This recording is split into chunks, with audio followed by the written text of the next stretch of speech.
Hello, y'all. Today is, it's 11:04 a.m. I already introduced the date.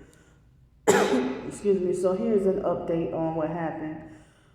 They prematurely made it on my phone since last night that all my storage space was to be used up.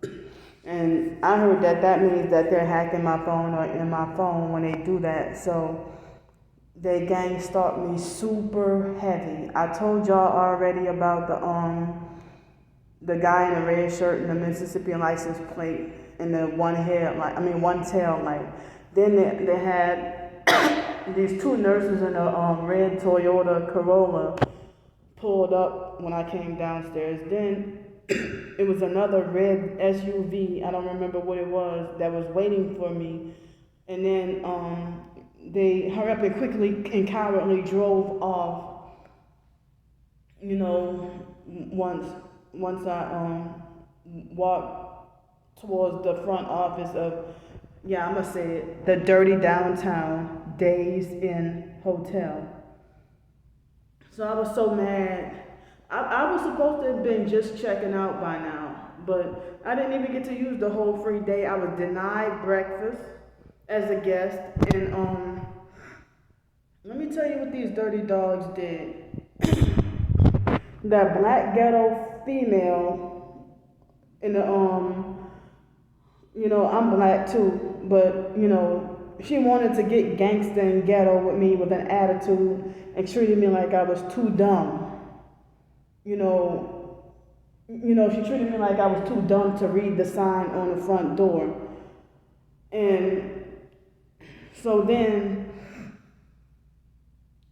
she wasn't one of those civilized black people. She wanted us to be gangsta, hood, and ghetto, and got an attitude with me and told me I couldn't have breakfast unless I wear a mask.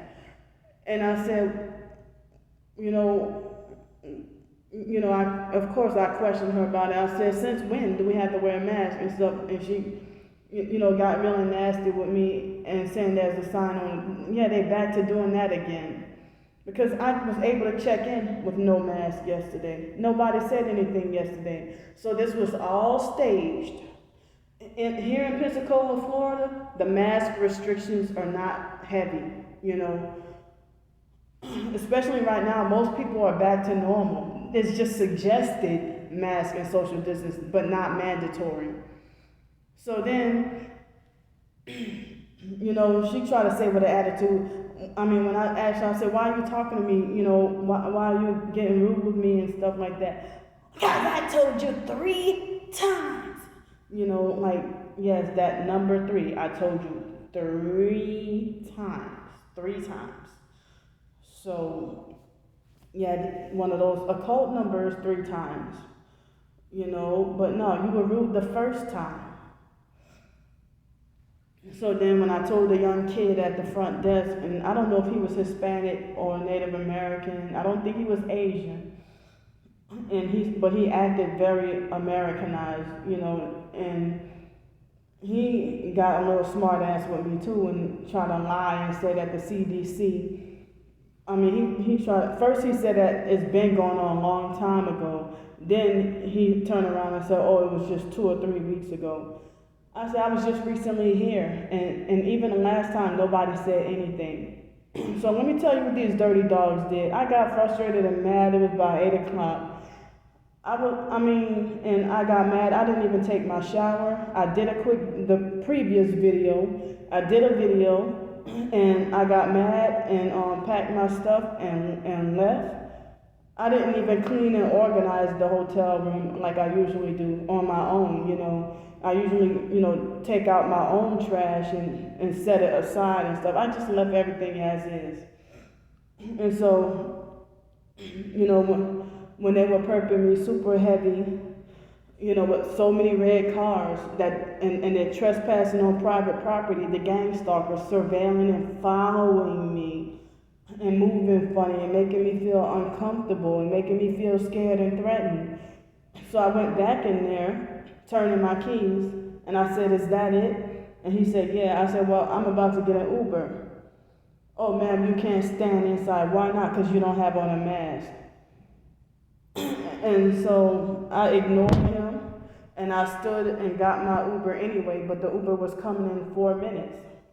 So, like, you get better service inside the office, inside the lobby rather than outside anyway. So I had to, stand inside and reserve an Uber.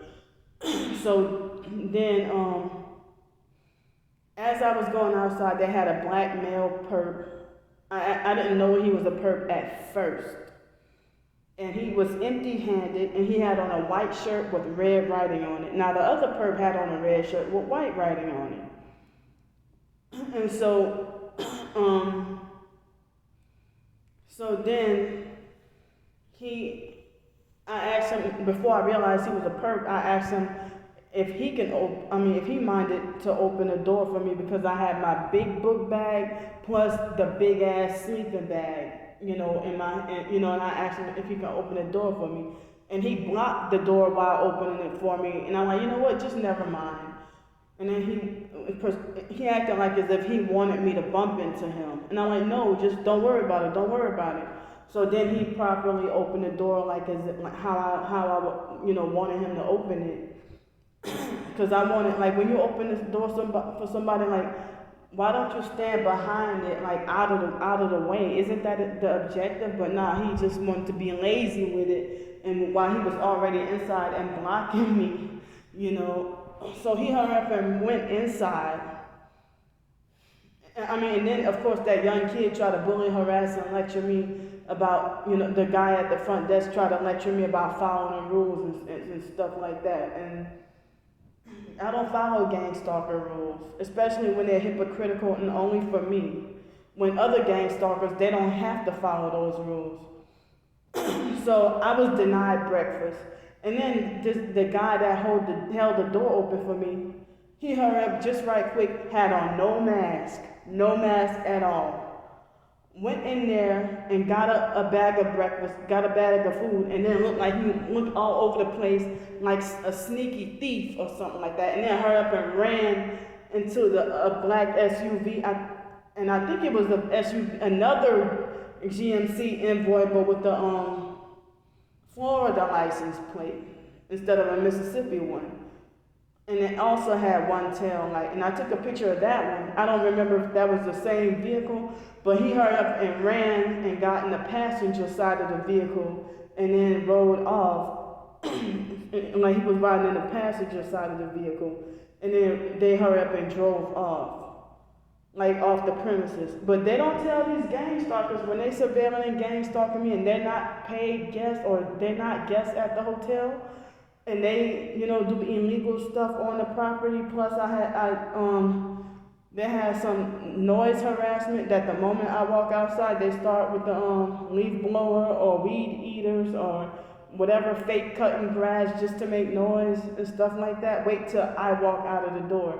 And then they had another hotel room guest that was like 2 doors down. And as I walked towards my hotel room, he was a taller white guy, and he was a young white kid, and he was walking stepped outside of his hotel room as I was walking in. The Days Inn Dirty Downtown Library at 710 North Palafox Street. Go ahead, Starbricker. Go ahead and call them up. Go ahead and call them up and tell them, show them my videos and tell them what I said. I don't give a fuck no more. I do not care anymore.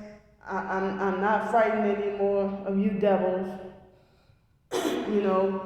So, go ahead, Starbricker. I hope you're watching this damn video.